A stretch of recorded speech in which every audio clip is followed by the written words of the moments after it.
Price the Lord. இன்றைய இறை செய்திக்கு இயேசுவின் நாமத்தினாலே உங்களை அன்போடு வரவேற்கிறேன். தொடக்க நூல் 5ஆம் அதிகாரத்திலே நோவாவை பற்றி பார்க்கிறோம். மண்ணுலகில் மனிதர் செய்யும் தீமை பெருகுவதையும் அவர்களின் இதய சிந்தனைகளெல்லாம் நாள் முழுவதும் தீமையே உருவாக்குவதையும் ஆண்டவர் கண்டார் என்று பார்க்கிறோம். ரொம்ப ஒரு மோசமான காரியத்தை இந்த வசனத்திலே நாம் பார்க்க முடிகிறது. மனிதர் செய்வதெல்லாம் தீமையான காரியங்கள். ஏனென்றால் அவனுடைய சிந்தனைகளிலே நாள் முழுவதும் தீமையே உருவாகிறது. சிந்தனையில் முதல்ல தீமை இருக்கிறது, அதனால் செயல்களில் எல்லாமே தீமை இருக்கிறது என்று ஆண்டவர் கண்டார். அப்போ அவர்களின் மத்தியிலே ஒரே ஒருவரை நோக்கி ஆண்டவரின் அருள் பார்வை திரும்பியது என்று பார்க்கிறோம். எதற்காக இந்த மனிதர்களை படைத்தோம் என்று ஆண்டவர் மிகவும் மனம் வருந்தினார் என்றும் அந்த பகுதியிலே நாம் பார்க்க முடிகிறது. அன்பார்ந்தவர்களே, இன்றைக்கான சிந்தனை எது தெரியுமா? அத்தனை மக்களும் அழிக்க ஆண்டவர் நினைத்த பொழுது ஒரே ஒருவர் மட்டுமே கடவுளின் அருள் பார்வை பெற்றார், இரக்கத்தை பெற்றார். அப்படி என்று சொன்னால் 99.99999 அத்தனை சதவீதத்தினரும் தீமையே நினைத்தார்கள், தீமையே செய்தார்கள். அது 1 கோடியாக இருக்கலாம், 1 மில்லியனாக இருக்கலாம், பல லட்சங்களாக அன்றைக்கு அந்த மக்கள் இருந்திருக்கலாம். அவ்வளோ பெரிய மக்கள் கூட்டத்தினர் மத்தியில், ஒரு பாப்புலேஷன் மத்தியில் ஒருவர் தான் ஆண்டவருடைய பார்வையில் நேர்மையாளன், நீதியாளன் என்று கருதப்பட்டார். அப்போ அது எவ்வளோ பர்சன்டேஜ்னு பார்த்தீங்கன்னா 0.00000 ஒரு 1,00,000 பேர் இருந்தாங்கன்னா அதில் ஒரு ஆள். அன்றைக்கி எத்தனை லட்சம் இருந்தாங்களோ அதுக்கே ஒரு ஆள் தான் இருந்தார். ஏன்? மற்ற மக்களுடைய எல்லா மக்களுடைய சிந்தனைகளும் மாறி போயிடுச்சு. இப்போ அது ஒரு கேள்வி நமக்குள்ளே வரணும். நம்ம அந்த ஒரு ஆள் போல் அந்த இடத்துல நிற்கிறோமா அப்படின்னு ஒரு கேள்வி கேட்கும் பொழுதே, கண்டிப்பாக 1 கோடி மக்கள் இருக்காங்கன்னு வச்சுக்கோங்க, 10 கோடி இருக்காங்க, அதில் நான் ஒரு ஆளா அப்படின்னு கேட்கும் பொழுது இல்லை. நம்மளுடைய எண்ணங்களும் தீமையே தான் இருக்குது, தீமையான செயல்களும் இருக்குது. ஆனால் நம்ம வெளிப்படவே ஒத்துக்குவோமா நம்ம தீமை தான் செய்கிறோன்னு? இல்லை, நான் உலகத்தில் வாழ்ந்துகிட்ருக்கேன், என் குடும்பத்துக்காக நம்ம வாழ்கிறோம், நான் எந்த தவறும் செய்யலை. அப்போ அப்படி சொல்லும் பொழுது செய்கிறது ஒன்று, நம்ம நினைக்கிறது ஒன்றா கான்ட்ரடிஷனாக தான் போய் சேர்கிறது.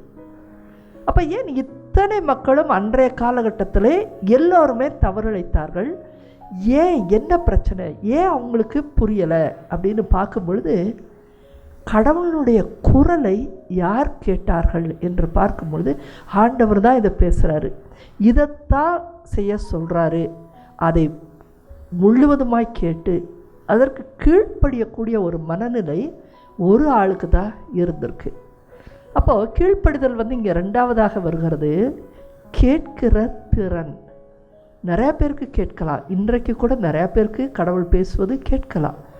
உங்களுக்கும் கடவுள் பல விதங்களிலே பேசுவது அவ்வப்பொழுது, எப்பயாவது, இல்லாட்டி அடிக்கடி உங்களுக்கு கேட்கலாம். ஆனாலும் உங்களுடைய இதய சிந்தனைகளும் சரியாக இருக்குதா? உங்களுடைய செயல்களும் சரியாக இருக்குதா? நீங்கள் 1 கோடி மக்களில் ஒரு சிலராக ஆண்டவருக்கு முன்பாக நேர்மையான ஆளாக தேர்ந்தெடுக்கப்படுவீங்களா, இல்லை விடுபட்ட ஆளாக இருப்பீங்களா? அப்போது எங்கே தவறுனா கேட்கிற திறனிலே தான் தவறு இருக்கிறது. இன்றைய இறை செய்தியானது உங்களுடைய கேட்கும் திறனை, ஒருத்தர் சொல்கிற விஷயத்தை அதனுடைய உள்கருத்தோடு நாம் புரிந்து கொள்வது எப்படி? நம்மளாக ஒன்று மனநிலையிலிருந்து புரிஞ்சு கொள்வது வேறு, அப்புறம் நம்ம மனப்போக்கில் வாழ்கிறோம். ஆனால் ஆண்டவருடைய மனப்பாங்கின்படியே, உள்ளதை உள்ளபடியே நாம் புரிந்து கொள்ள முடியுமா? இன்றைய இறை செய்தி கண்டிப்பாய் உங்களுக்கு ஒரு சிறிய தெளிவை கொடுக்கலாம். ஆகவே ஒரு சிறிய ஜெபத்தோடு நாம் ஆரம்பிக்கலாமா? கண்களை மூடி ஜெபிக்கலாம். அன்புள்ள பரலோக தகப்பனே, இதோ இந்த செய்தியை கேட்கப் போகிற ஒவ்வொரு இருதயத்திற்குள்ளாகவும் இந்த வேளையிலே ஆவியானவர் தாமே அசைவாடுவீராக. இதோ உம்முடைய வார்த்தைகள் குணமளிக்கக்கூடியது, அது உள்ளத்தை மாற்றக்கூடியது, தெளிவுபடுத்தக்கூடியது, கண்டித்து திருத்தக்கூடியது. இதோ இந்த இறை செய்தியை கேட்கிற ஒவ்வொருவருக்குள்ளாகவும் உம்முடைய குரலை இன்னும் தெளிவாகவும் அந்த உள்ளார்ந்த அர்த்தத்தோடும் கேட்டு அதன்படி நடக்க நீர் கிருபை தாரும் என்று ஜெபிக்கிறோம். எல்லா விதமான உலக சிந்தனைகளும் பயங்களும் எதிர்காலத்தை குறித்த அச்சங்களும் எங்கள் உள்ளத்தை விட்டு வெளியேறி இதோ உம்முடைய இறை செய்தியை கேட்கும்படி பூரணமாய் உமக்காக எங்கள் உள்ளம் திறக்கப்படும்படியாக இயேசுவின் நாமத்தினாலே ஜெபிக்கிறோம். எங்கள் ஜெபம் கேளும் ஜீவனுள்ள நல்ல பிதாவே, ஆமேன். அன்பார்ந்தவர்களே, இந்த நோவாவின் பகுதியானது நமக்கு நிறைய யோசிக்க வைக்கிறது. கடவுள் மண்ணுலகை உற்று நோக்குகிறார். நம்மளுடைய ஒவ்வொரு செயல்களும் கூட உற்று நோக்கப்படுகிறது. இதோ அது சீர்கெட்டு போயிருந்தது. எத்தனை வருஷத்துக்கு முன்னாடி? கிட்டத்தட்ட 7000 6500 வருடங்களுக்கு முன்னாடியே சீர்கெட்டுருந்துச்சுன்னா, இன்றைய நாளில் நீங்கள் நான் அப்படிங்கிற ஈகோவை தள்ளி வச்சுட்டு இறை வார்த்தையோடு ஒன்றித்து இப்போ நீங்கள் யோசிச்சு பாருங்க. இன்றைய நிலையில் ஆண்டவர் இந்த மண்ணுலகை உற்று நோக்கினால் என்ன சொல்வார்? சீர்கெட்டு போயிருக்குதுன்னு சொல்வார். அது நீங்கள் யாரோ கிடையாது, அதில் இருக்கிறதெல்லாம் நம்ம தான். நான் என்னுடைய உள்ளம் சீர்கெட்டு போயிருக்கு, என்னுடைய மனம் சீர்கெட்டு போயிருக்கு, என்னுடைய வாழ்க்கை சீர்கெட்டு போயிருக்கு.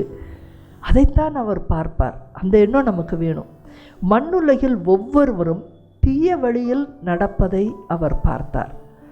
அப்பொழுது கடவுள் நோவாவிடம் கூறினார், எனது முன்னிலையிலிருந்து மனிதர் எல்லோரையும் ஒழித்து விடப் போகிறேன் என்று சொல்கிறார். இந்த பகுதி முழுக்க தொடக்க நூல் 5, 6, 7, 8, 9 இது வரைக்கும் நோவாவை பற்றி சொல்லப்பட்டிருக்கிறது. ஆனால் எந்த ஒரு பகுதியிலும் எனக்கு ரொம்ப ஆச்சரியம் கொடுத்தது எதுவென்றால், நோவா எதுவும் கடவுளோடு பேசினதாக, சொன்னதாக, பகிர்ந்ததாக, கேள்வி கேட்டதாக ஒரு வார்த்தை கூட கிடையாது. அப்படி என்று சொன்னால் நோவா என்ன செய்திருப்பார் என்று யோசிப்போம் என்றால், நோவா நிறைய கேட்டுக்கொண்டார். கடவுள் பேசுகிறார், அவர் பெரியவர் பேசுகிறார், அண்ட சராசரங்களை உருவாக்கினவர் பேசுகிறார், நாளையும் நேரத்தையும் உருவாக்கினவர் பேசுகிறார், சர்வ வல்லமை உள்ள தேவன் பேசுகிறார், அவர் சகலத்தையும் அறிந்த தேவனவர், அவர் பேசுகிறார். நான் கேட்க மட்டும் செய்து, அந்த கேட்கும் பொழுது முழுவதுமாய் நான் கேட்டு தெரிந்து கொள்வேன். அவர் என்ன விதத்தில் நினைக்கிறாரோ அதை நான் எடுத்துக்கொண்டு செயல்படுவேன். என்னுடைய சுய சிந்தனைகளை அதற்குள் நான் புகுத்த மாட்டேன்.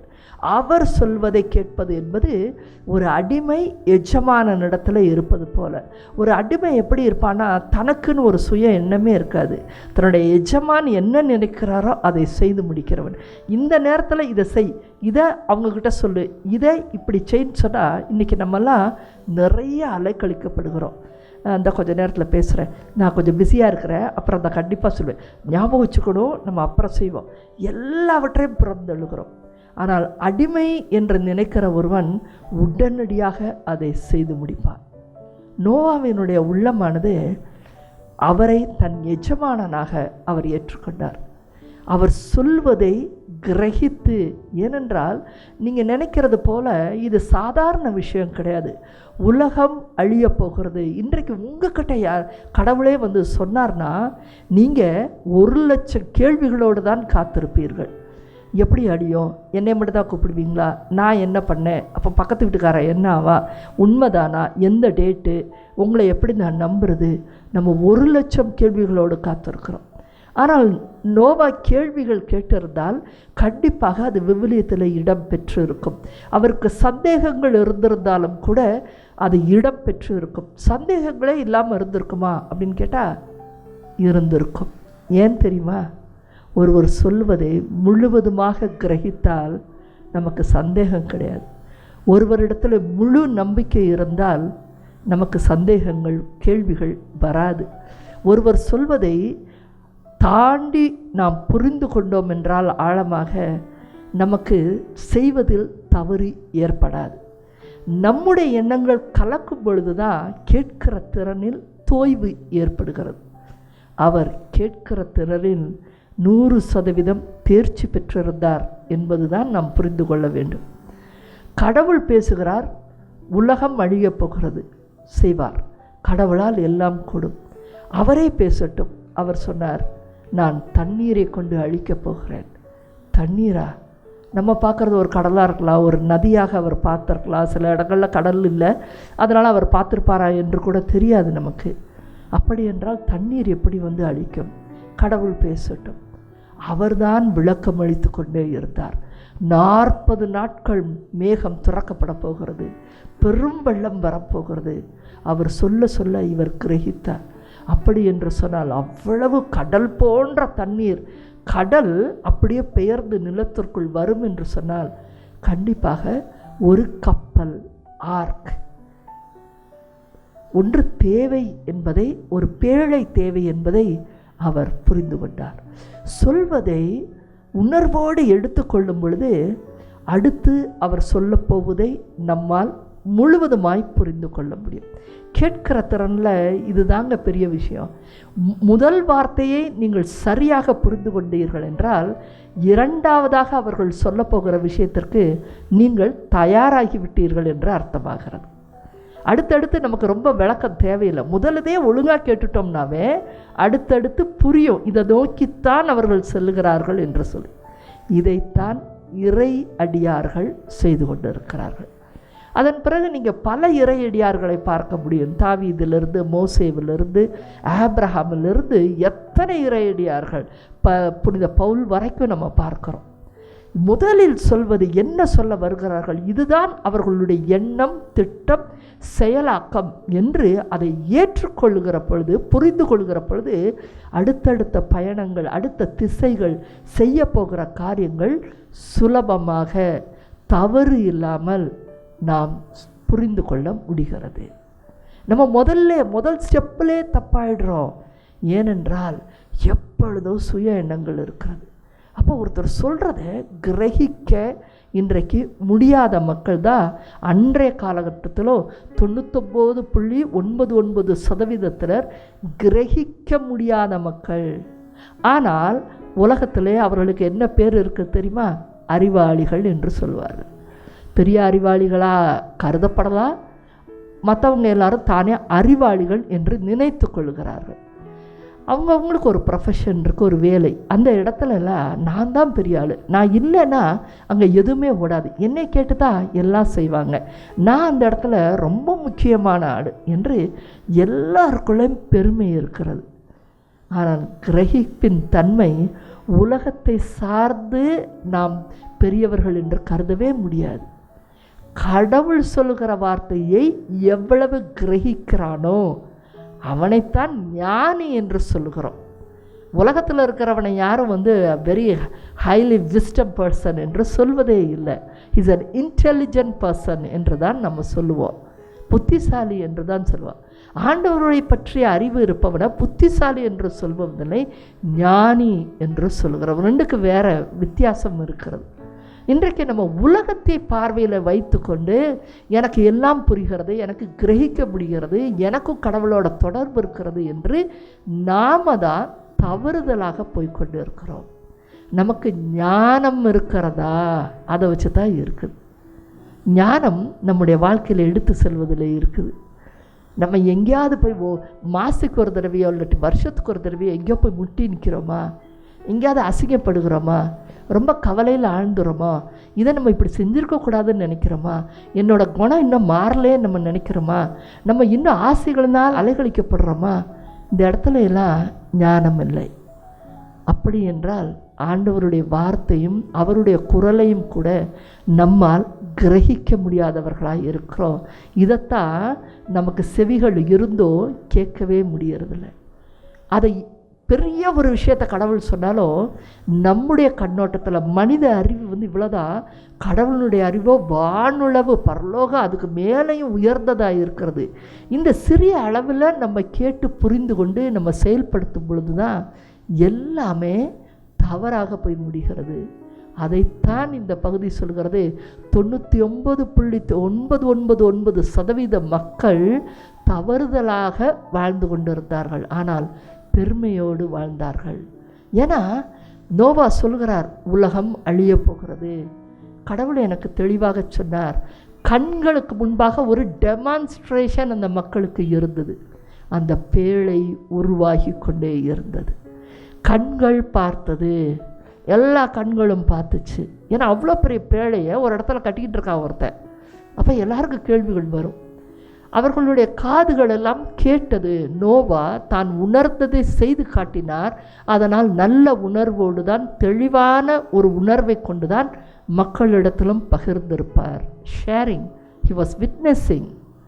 ஆனாலும் கூட மக்களுக்கு கிரகிக்கிற தன்மை இல்லை. அவர்களுடைய உள்ளமோ அதை ஏற்றுக்கொள்ளவே இல்லை. நம்மெல்லாம் அழிஞ்சு போயிடுவோம் அப்படிங்கிற எண்ணம் அவர்களுக்கு பிடிக்கவே இல்லை. முதல்ல கடவுள் ஒன்றை சொல்லுகிறார், அழிப்பேன் என்று சொல்கிறார். மனிதனும் சொல்கிறான், அப்படி நடக்காது என்று சொல்கிறார். ரெண்டுக்கும் எவ்வளோ வித்தியாசம் இருக்குது பாருங்க.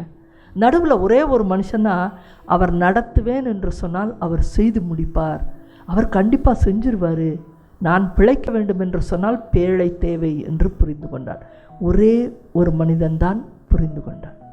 அப்போது நம்ம இன்றைக்கு கொஞ்சம் ஆழமாக அந்த 99.99% எதனாலெல்லாம் அவர்கள் இந்த தவறான ஒரு புரிதலை பெற்றுக்கொண்டு அழிந்து போனார்கள் என்று பார்க்கையில் 2 காரியங்கள் தாங்க இருக்கவே முடியும். ஒன்று, மனிதனுடைய ஆசைகள்.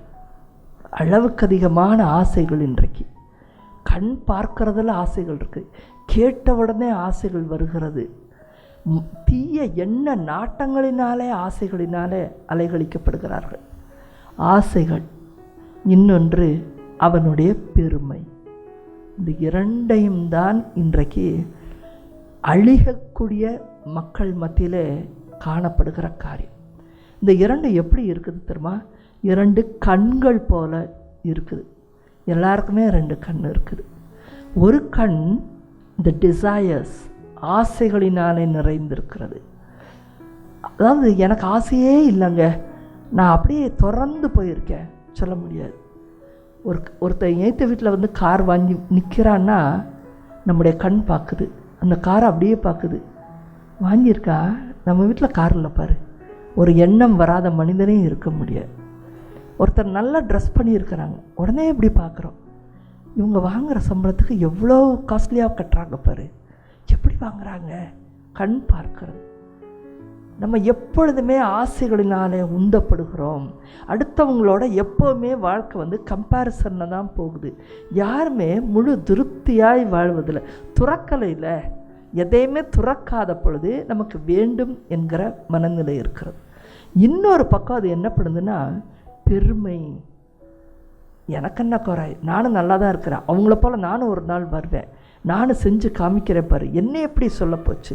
இப்படி பல எண்ணங்களினால் இந்த 2 சேர்ந்து தான் நம்முடைய கேட்கும் திறனை குறைத்திருக்கிறது.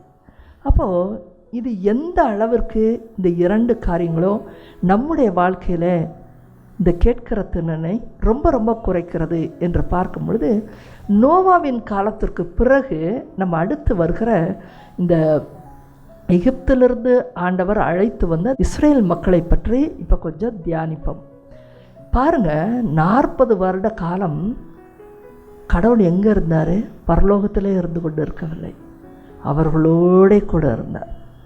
கண்ணுக்கு முன்னாடி ஒவ்வொரு நாளுமே நெருப்பு ஸ்தம்பத்தை பார்த்தார்கள். கண்கள் பார்த்தது. ஆண்டவர் பேசின காரியங்களை மோயிசன் வழியாக கேட்டார்கள். அது அப்படியே நடந்தேறியது. ஒவ்வொரு இடத்திலும் தங்கினதும் சரி, போரிட்டதும் சரி, வெற்றி பெற்றதும் சரி, அதிசயங்களையும் அற்புதங்களையும் பார்த்தும் சரி, ஆக்ஷன்ஸ், செயல்பாடுகளை எல்லாமே பார்த்தா அப்போ எல்லா புலன்களும் அறிந்திருந்தது கடவுள் நம்மோடு கூட இருக்கிறார் என்று அறிந்தே தான் இருந்தது. நோவாவின் காலத்தில் எப்படி மக்கள் அழிந்தார்களோ அதே போல தானே அந்த வனாந்தர தேசத்தில் நடந்த மக்களுமே எல்லோருமே அழிந்து போனார்கள். புதிய தலைமுறையினர் தான் போய் சேர்ந்தாங்களே தவிர பழைய தலைமுறையினர் எல்லாருமே பாலைவனத்திலேயே மாண்டு போனார்கள். ஏன் அப்படி ஒரு சம்பவம் நடந்துச்சு?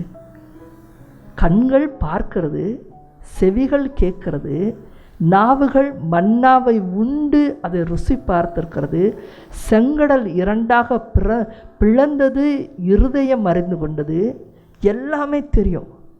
ஆனாலும் அவன் உணர்ந்து கொள்வதிலே தவறிப்போனார்கள்.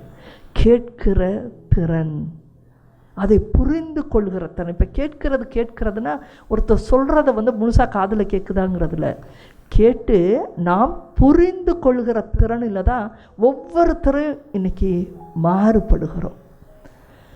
அன்பார்ந்தவர்களே, என்னுடைய சிறு வயது வாழ்க்கையிலிருந்து என்னை சுற்றிலும் அநேக மக்கள் வேறொரு காரியத்தை தான் செய்தார்கள். அவங்களுக்கு பெருமையில் இஷ்டம் இருந்தது. எனக்கு இன்னும் ஞாபகம் இருக்குது, எங்கள் வீட்டில் நான் இருக்கும் பொழுது கூட எங்கள் வீட்டில் தவறு நடந்தால் ஒருத்தர் புரணி பேசுனாங்கன்னா, ஆள் இல்லாத பொழுது அவர்களை பற்றி தவறாக பேசுனாங்கன்னா, நான் உடனே எல்லாருக்கும் முன்னாடி நின்று கேட்பேன். நான் இல்லை, ஆள் இருக்கும்போது ஒன்று பேசுகிறீங்க, ஆள் இல்லாத போது ஒன்று பேசுகிறீர்கள்.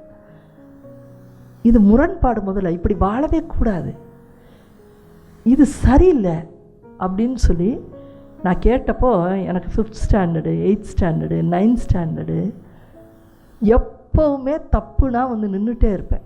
என் உள்ளம் அதை ஏற்றுக்கொள்ளவே இல்லை.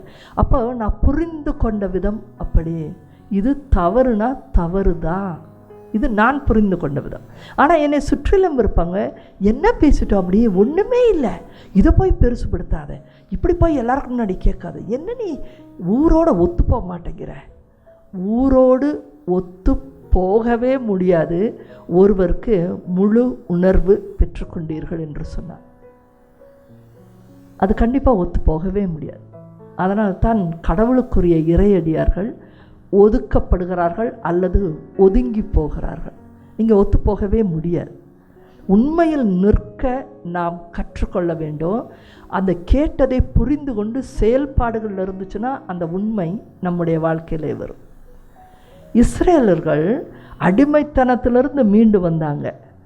கானான் தேசத்திற்கு உள்ள நுழையிறப்ப வரைக்கும் அவங்க கலகம்தான் செஞ்சாங்க. என்னன்னா, கானான் தேசத்தை நோக்கி தான் செல்கிறோம் என்பது தான் 39 வருடத்தின் பயிற்சியே. எங்கே நோக்கி போகிறோம்? எது நம்முடைய நாடு? கானான் தேசம். எல்லாமே தெரிஞ்சிருந்தது, சொல்லப்பட்டிருந்தது, புரிஞ்சது, அறிவாளிகள் எல்லாம் இருந்தாங்க. ஆனால் கானான் தேசத்திற்கு முந்தின இடம் நிற்கும் பொழுது 2 பேரை அனுப்பும் பொழுது, அந்த ஒற்றர்கள் போல் நிறைய பேரை அனுப்பும் பொழுது மற்றவர்கள் என்ன சொன்னாங்க? அந்த இடத்துல நாம் உள்ளே போக முடியாது, அவர்கள் வலிமை வாய்ந்தவர்களாக இருக்காங்க, அவங்களோட ஃபோர்ட்டு அந்த கதவை உடைச்சி நம்ம உள்ளே போகவே முடியாது, நம்மளால் ஜெயிக்க முடியாதுன்னு சொன்னாங்க. 39 வருடம் எங்கே செல்கிறோம், எதற்கு செல்கிறோம் என்பதை அவங்க சரியான முறையில் கேட்டு இருந்தால், புரிதல் இருந்திருந்தால், யாராவது 39வது வருஷம் போய் கலகம் பண்ணுவாங்களா? ஏனென்றால் தங்களுடைய எண்ணத்தையும் தங்களுடைய பயத்தையும் கடவுளுடைய வார்த்தைக்கு எதிராக முன்வைத்தார்கள். அதிலே நிறைய பேர் மாண்டு போனாங்க. அன்பார்ந்தவர்களே, எத்தனை வருஷம் ஆனாலும் நமக்கு கடவுளோட குரலில் என்ன அர்த்தம் இருக்கிறது என்று புரியாமலே நாம் வாழ்ந்தோம் என்று சொன்னால் நம்முடைய ஆன்மாவிற்கு தான் அது அழிவு இருக்கிறது. எவ்வளவுக்கு கிரகிக்கிறோம், எவ்வளவு புரிதல் வச்சுருக்கோன்னா, அடுத்து வரப்போவது, 3ஆவதாக வரப்போவதை நீங்கள் முதல் வார்த்தையில் சரியாக புரிந்து கொண்டு இருப்பதன் அர்த்தம் 2வது 3வது 4ஆவதே உங்களுக்கு புரிய வைக்கும். அதுதான் ஆண்டவருடைய ஆவியானவர் செயல்படுகிற விதமாக இருக்கும். நீங்கள் முதல்ல கோட்டை விடும் பொழுது, ஆவியானவரை புறக்கணித்து விட்டு உங்களுடைய செயல்பாட்டை நீங்கள் வைக்கும் பொழுது ஆவியானவர் அங்கே இல்லை. உங்களுடைய எண்ணங்கள் புகரும் பொழுது கடவுள் அடுத்தடுத்து சொல்கிற காரியங்களின் அர்த்தத்தை, ஆழத்தை நம்மால் புரிந்து கொள்ளவே முடியாது. மனிதனுடைய வயதிலிருந்து பார்க்கலாம், ஒரு நாளாக பிரித்து பாருங்களேன். குழந்தையாய் இருக்கிறான் அவன், நான் சொன்னேன் 2 கண்கள், ஆசைகளும் அவனுடைய பெருமைகளும். குழந்தைக்கு வந்து பெருமை இருக்கிறதுல, ஆனால் ஆசைகள் இருக்கிறது. எப்படின்னா, சின்ன பசங்க நீங்கள் ஏதாவது கடை கூட்டிகிட்டு போங்க, பார்த்தவொடனே ஒரு டாயை பார்ப்பான், எனக்கு இது வேணும், எனக்கு இது வேணும், எனக்கு இது வேணும் சொல்லிக்கிட்டே இருப்பான். அப்போது சுற்றி இருக்கிறவங்க சொல்கிறாங்க, ஏற்கனவே இந்த வாரம் தான் ஒரு டாய் வாங்கிடுச்சு, போன வாரம் ஒரு டாய் வாங்கியிருக்கு, வீடு நிறைய அதே டாய் இருக்குது, உனக்கு எதுக்கு இன்னொன்று? இந்த சம்பவம் எல்லாருக்குமே அனுபவப்பட்டிருப்போம். ஆனால் அந்த குழந்தை என்ன பண்ணுது? கண்ணில் பார்த்ததுனால இந்த டிசையர், ஆசைகள், அதுக்கு யாரோட குரலாவது கேட்க முடிஞ்சிச்சா? அப்போ நீங்கள் என்ன சொல்வீங்கன்னா, அது குழந்தை கண்டுபிடிக்கலை, அதுக்கு தெரியாது. ஆனால் எதையுமே கண்டுபிடிக்க தெரில, உணர முடியல. ஆசை இருந்துச்சா இல்லையா? அதை மட்டும் சொல்லுங்கள். இல்லாட்டி எதுக்கு அந்த இடத்துல புரண்டு அழுகுது? அதை எப்படியும் தனக்கு எடுத்துக்கொண்டு தான் செல்லணும்னு சொல்லி ஏன் பிடிவாதம் பிடிக்குது ஒவ்வொரு குழந்தையும்? ஆசைகள். அப்போ அது அந்த வயசுலேருந்தே ஆரம்பிக்கிறது. பெருமை அந்த வயசில் இல்லாமல் இருக்கலாம், ஆசைகள் சிறு வயதுலேருந்தே ஆரம்பிக்கிறது. ஒவ்வொன்றையும் பார்த்து ஆசைப்படுகிறது. அடுத்து ஒரு டீனேஜ் வர்றாங்கன்னு வச்சுக்கோமே, அந்த ஆசைகள் தொடர்கிறது. நல்ல பிராண்டடாக ட்ரெஸ் பண்ணணும், நம்மளும் நல்லா இருக்கணும், தலையை சீவிக்கிட்டே இருப்பானுங்க பாருங்கள். ஏன்னு சொன்னால் பசங்களாக இருந்தால் அப்போ தலையை சீவானுங்க, பொம்பளை பிள்ளையாக இருந்தால் மேக்கப் போட்டுக்கிட்டே இருக்கும். ஏன்னா ஆசை, தன்னை பல பேர் பார்க்கணும், தன்னை பல பேர் பாராட்டணும், நம்ம அழகாக இருக்கணும். இதுதான் அந்த டீனேஜ் வயசில் இருக்கிற ஆசைகள். அப்போ என்ன ஆகிடுதுன்னா, நம்ம அவங்களோட பெட்டராக இருக்கோமா இல்லையா, அந்த இடத்துலேருந்து பெருமை ஆரம்பிக்கிறது. அந்த இடத்துலேருந்தே சண்டை போட ஆரம்பிக்கிறான். தன்னை பற்றி யாராவது குறைவாக சொன்னால் ஏற்றுக்கொள்ளவே முடியாது. ஸ்கூலில் ஏதாவது சொல்லிட்டாங்கன்னா மூஞ்சி தூக்கிட்டு உட்காந்துருப்பாங்க, பிடிவாதமாக உட்காந்துருப்பாங்க, சண்டைக்கு போவாங்க. அங்கேயே இந்த 2ம் சேர்ந்தே ஆரம்பிக்கிறது. ஒரு யூத் ஸ்டேஜ், 25 to 40 இருக்கிறதெல்லாம் யூத் ஸ்டேஜ். அந்த இடத்துல பெருமை தலை தூக்கிவிடும். ரொம்பவுமே படிச்சிருக்கேன், இன்னைய காலகட்டத்தில் எடுத்திங்கன்னா அதான், நான் படிச்சுட்டேன், எனக்கு ஒரு வேலை கிடச்சிருச்சு. ஏங்க இப்போ வந்து 2022 ஒருத்தவங்க படிச்சிட்ருக்காங்க, 23 வந்து வேலை கிடச்சிருச்சு. அப்போது அந்த கேப்பை பாருங்கள், ஒரு 2 மாதம் கேப்பில் வந்து அவங்களுக்கு வேலை கிடச்சிருச்சு. ஆனால் அந்த 2 மாதம் கேப்பில் வேலை கிடச்ச உடனே இன்றைக்கு எல்லா இளைஞர்களும் என்ன நினைக்கிறான்னா, வானத்துலேருந்து தொப்புன்னு நம்ம விழுந்தோம், நமக்கு எல்லாமே தெரியும். இது எங்கேருந்து வருது தெரியுமா? பணம் தருகிற பெருமை. உங்களுக்கு நீங்கள் ஒத்துக்கிட்டாலும் ஒத்துக்கிடாட்டிலும், I am speaking from the altar. எவ்வளவு பணம் வச்சுருக்கீங்களோ அந்த அளவுக்கு அது பெருமையைத்தான் கொண்டு வந்து சேர்க்கிறது. அது வார்த்தைகளில் வருது, சிந்தனைகள் எல்லாம் தீயவையாக வருகிறதுன்னு சொல்கிறானே, அது ரொம்ப நிஜம். சொல்கிறது எல்லாமே நிஜம்தான். அது விவிலியத்தின் வார்த்தையிலும் காணப்படுகிறது. மனிதனுடைய எண்ணங்களெல்லாம் தீமையே பிறப்பிக்கிறது என்று ஆண்டவர் சொல்கிறார். பணம் எவ்வளோக்கு எவ்வளோ இருக்கோ அந்த அளவுக்கு எனக்கு எவனுமே தேவையில்லை, இந்த கட்டு பேப்பர் எனக்கு போதுமானது. அது எங்கேயோ ஒவ்வொரு மனிதனுக்குமே பேக்கப் அடிக்குதுங்க. உன்னை எதுக்கு நான் வந்து ஏற்றுக்கொண்டு நடக்கணும்? உன்கிட்ட நான் ஏன் மன்னிப்பு கேட்கணும்? உனக்கு கீழே நான் ஏன் வேலை செய்யணும்? உன்னை எதுக்கு நான் மதிக்கணும்? நீ தான் என்னையே மதிக்கணும். ஏன்னா என் பின்னாடி அந்த கட்டுகள் இருக்கிறது.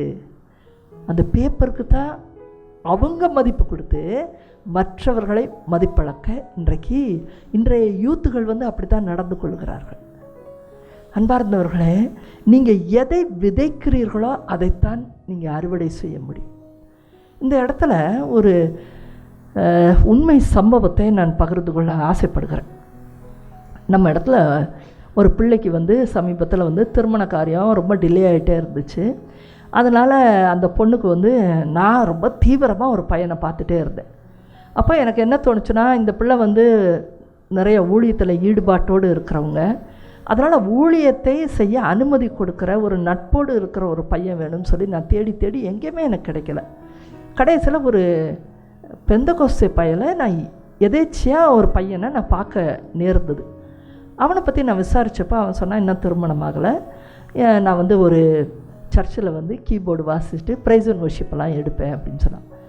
எனக்கு அது பிடித்தமானதாக இருந்தது. அப்போ நான் சொன்னேன், என்னை ஒரு நாள் பாரு அப்படின்னு சொல்லிட்டு அந்த பையனை ஆஃபீஸில் கூப்பிட்டு ரொம்ப மரியாதை கொடுத்து நான் பேச ஆரம்பித்தேன். உன்னோடைய குடும்பம் எப்படி, உன்னோட திருமண வாழ்க்கையெல்லாம் எப்படி இருக்க போகுது? அவன் சொன்னால், என்னை தண்ணி தெளித்து விட்ட மாதிரி என் பெற்றோர் ரொம்ப தொலைவில் இருக்கிறாங்க, நானாக தான் பார்க்கணும், ஆனால் ஒன்றும் அமைய மாட்டேங்குது, நான் பார்த்துட்ருக்கேன் அப்படின்னு சொன்னான். அப்போ உன்னுடைய வருமானம் என்ன அப்படின்னு கேட்டபோது ஒரு சிறிய வருமானம், அதை எக்ஸ்ன்னு வச்சுக்குவோம், அந்த சிறிய வருமானத்தை அவன் சொன்னான். அப்போ நான் யோசித்தேன், இதை வச்சு எப்படி கொடுத்தனம் பண்ணுறது அப்படின்னு சொல்லிட்டு, ரொம்ப குறைவாகத்தான் இருக்கு இல்லையாப்பா அப்படின்னு. ஆமாம், எனக்கு அவ்வளோதான் வெளியில் போய் சம்பாரிச்சுட்டு அப்புறம் பாதி நாள் நான் ஊழியத்தையே செய்கிறேன், ஊழிய இடத்துல பெருசாக கொடுக்குறதில்ல, இவ்வளோ தான் வருது எனக்கு, ஆனால் இன்னும் எனக்கு பலத்தை ஊழியம் செய்யணும்னு ஆசை இருக்குது அப்படின்னு சொன்னான். அப்போது நான் என்னிடத்துல இருக்கிற பிள்ளையை பற்றி சொல்லலாம் அப்படின்னு சொல்லிட்டு, அந்த பிள்ளை நல்லா சம்பாதிக்குது, நீ திருமணம் செய்ய ஆசைப்படுறியா, அவங்களுக்கு ஊழியத்தில் இருந்தால் போதும்னு தான் நினைக்கிறாங்க, அதனால் நீ என்ன சொல்கிற அப்படின்னு நான் கேட்டேன். அந்த பையன் கொஞ்சம் நேரம் யோசிச்சுட்டு, நான் ஃபோட்டோ பார்க்கலாமா அப்படின்னு கேட்டான். சரின்னு நானும் ஒரு ஃபோட்டோவை காமிச்சேன். அந்த ஃபோட்டோ பார்த்தவொன்னே அவன் பல விஷயத்தை அவன் கம்பேர் பண்ணி இருக்கலாம். அவனுக்கு அவனுடைய டிசையர்ஸ், ஆசைகளின் போல இருந்திருக்காதோ என்னவோ தெரில. அவன் இப்படி பார்த்துட்டு, எவ்வளோ சம்பளம் வாங்குகிறாங்க அப்படின்னு கேட்டான். உடனே அந்த என்ன அவனுடைய வருமானமோ அதை இன்ட்டு 4 பண்ணிக்கோங்க. 10,000 ரூபா இருந்தால் 40,000 ரூபா, அவன் 20 ரூபா வாங்கியிருந்தானே 80,000 ரூபா அந்த பொண்ணு வாங்குது. அந்த அளவுக்கு ரொம்ப டிஃப்ரென்ஸு வாங்கின சம்பளம். நான் அப்புறம் அந்த சம்பளத்தை சொன்னேன், இவ்வளோ பெரிய சம்பளம் வாங்குதுப்பான்னு. அதுக்கு அந்த பையன் சொல்கிறான், இவ்வளோ வாங்குறாங்களா, அப்போ பேசாமல் எனக்கு ஒரு சர்ச்சு கட்டி கொடுக்க சொல்லுங்கள், சர்ச்சு கட்டி கொடுத்தா நானும் அவங்கள போல் நான் சம்பாதிப்பேன் அப்படின்னு சொன்னான். எனக்கு சுருக்குன்னு ஆயிடுச்சு. உன் உழைப்பில் எதையும் பண்ணலை, கடவுள் தான் ஒருத்தனை உயர்த்தணுமே தவிர நீ டௌரி வாங்கி இன்னொருத்தரோட காசில் நீ கடவுளை நீ எப்படி மகிமைப்படுத்த முடியும்? இவனோட எண்ணங்களே முதல்ல தவறு, இவன் சரிப்பட மாட்டான் அப்படின்னு எனக்கு மனசில் பட்டுருச்சு. நான் சொன்னேன், இப்போ நாங்கள் தான்ப்பா யோசிக்கணும், நீ இல்லை, நாங்கள் யோசிக்கணும். எனக்கு என்னமோ இது சரி வரும்னு தோணலை, அந்த பொண்ணு உன்னைய கல்யாணம் பண்ணிக்கிறோன்னு எனக்கு தோணலை. நீ என்ன சொல்கிறது, முதல்ல என் பிள்ளை முதல்ல உன்னைய கல்யாணம் பண்ணிக்காது, ஏன்னா உன்னோட எண்ணங்கள் ரொம்ப மோசமாக இருக்குது, நீ எந்திரிச்சு போ அப்படி சொல்லி நான் அனுப்பி விட்டுட்டேன். 2 நாள் கழித்து அந்த பெண்ணோட நான் பேசிகிட்டு இருக்க போது எனக்கு எங்கேயோ ஒரு இடத்துல ஒரு காரியம் நடந்துச்சு, அதை நம்ம இன்னும் சொல்லாமல் இருக்கிறோமே. ஒரு உண்மையாக இருக்கணும், எதுவாக இருந்தாலும் உண்மையாக அப்படி இப்படியே சொல்லணும், நம்ம இதை மறைச்சிடக்கூடாது. சரி சும்மா சொல்லுவோம் அப்படின்னு சொல்லிட்டு, அம்மா இந்த மாதிரி ஒரு சம்பவம் நடந்துச்சு, உன்கிட்ட ஷேர் பண்ணுறேன்னு சொல்லுங்கள் அப்படின்னு கேட்டாங்க. அப்போ இந்த மாதிரி ஒரு பையனை பார்த்தேன்னொன்னே அவங்க ரொம்ப பிரைட் ஆகிட்டாங்க. அப்படியா, ஊழியம் செய்கிற பையனா, அப்புறம் என்னாச்சு அப்படி கேட்டாங்க. அப்போ நான் சொன்னேன், இந்த மாதிரியெல்லாம் சம்பாவனை போயிட்டே இருந்துச்சு, ஆனால் அப்போ அவனோட சம்பளம் ரொம்ப குறைவாக இருந்துச்சு அப்படின்னு சொல்லிட்டு நான் ஒரு நிமிஷம் அடுத்தடுத்த நிகழ்வுகளை சொல்லணும், நான் யோசிச்சுட்டு ரொம்ப கம்மி தான் அவனுக்கு சம்பளம் அப்படின்னு. ஆனால் டக்குன்னு அந்த பொண்ணு சொன்னாங்க, பரவாயில்ல ஆண்டி இருக்கட்டும், நான் கல்யாணம் பண்ணிக்கிறேன் அப்படின்னாங்க. எனக்கு ரொம்ப ஷாக் ஆகிடுச்சு. என்ன நீ கொஞ்சம் கூட யோசிக்காமல் சொல்கிற, 4 மடங்கு கீழே சம்பளம் குறைவு, எப்படி வச்சு ஓட்டுவேன் அப்படின்னு. அப்போ அவங்க சொன்னாங்க, பரவாயில்ல ஆண்டி, அவங்க கடவுளுக்காக முழு நேரமாக கூட செய்யட்டும், நம்ம எதாவது செய்ய முடிஞ்சால் செய்யலாம், அவங்க கடவுளோட பணியை நல்லா செய்யட்டும், நம்ம சம்பாதிக்கிறவங்க அவங்கள சப்போர்ட் பண்ணுறது தானே கரெக்டாக இருக்கும், எனக்கு இதில் ஒன்றுமே தவறாக தெரியல, நம்ம செய்யலாம் ஆண்டி அப்படின்னாங்க. அவன் ஒன்றை விதைத்தான், எதை விதைத்தானோ அதைத்தான் அவன் அறுவடை செய்வான். ஆனால் இந்த பிள்ளை தன்னுடைய பணத்தை போட்டு கூட இன்னொருத்தர் ஊழியத்தை நல்லா செய்யட்டும், தன் பணம் அதற்கு உதவட்டும்னு நினச்சாங்க. அந்த நேரத்தில் நான் ரொம்ப நெகிழ்ந்து போனேன்.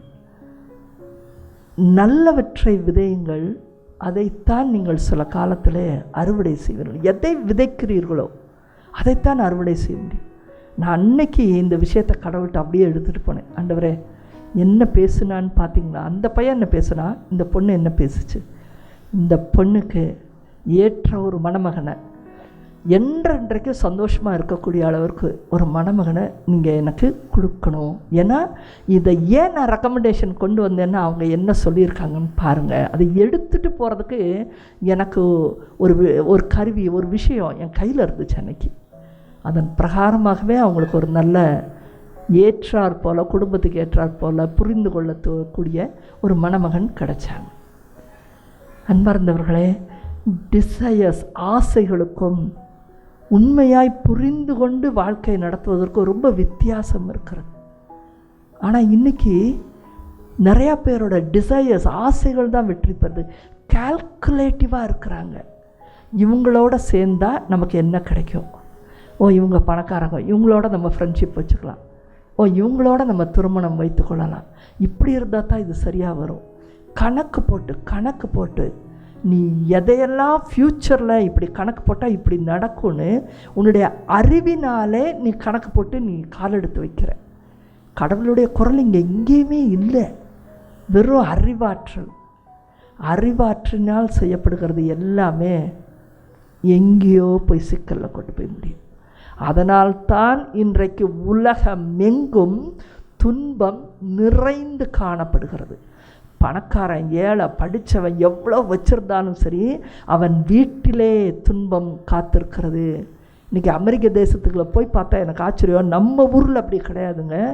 அமெரிக்க தேசத்தில் பாதிக்கு 50% நீங்கள் எங்கே திரும்பினாலும் அவங்க குடும்பத்தில் ஒரு குழந்தை ஆட்டிசம் குழந்தையாக இருக்குது, பாதிக்கப்பட்ட குழந்தையாக இருக்குது.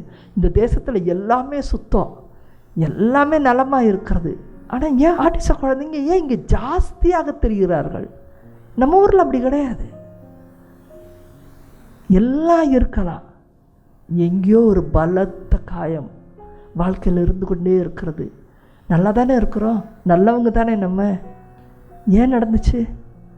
நாம் தவறுதலாக நாம் விதைத்தோம்.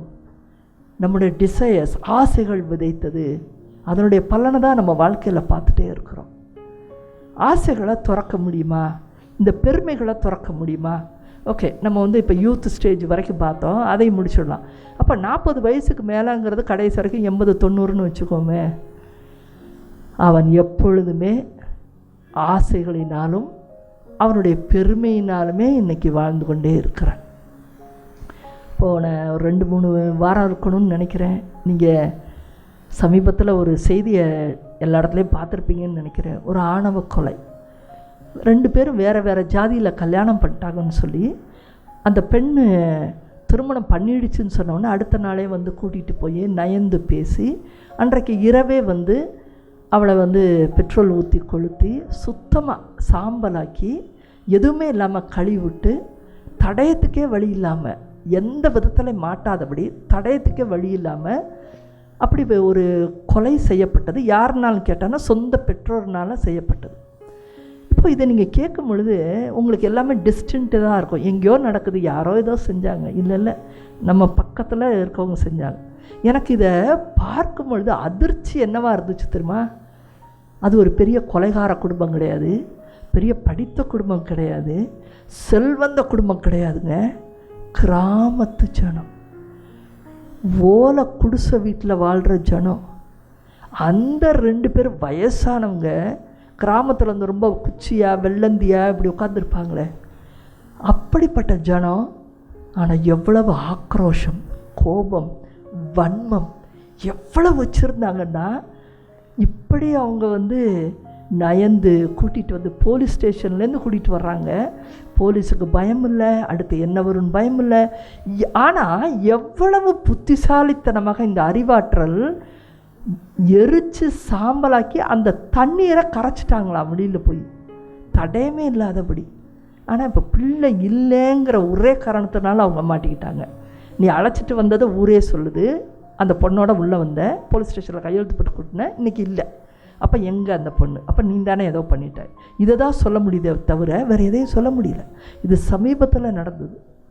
அப்போ ஒரு சிறிய ஒன்றுமே தெரியாத ஒரு குடிசையில் வாழ்கிறாங்க, வாழ்க்கையை வாழ்ந்து பார்க்க தெரியலை.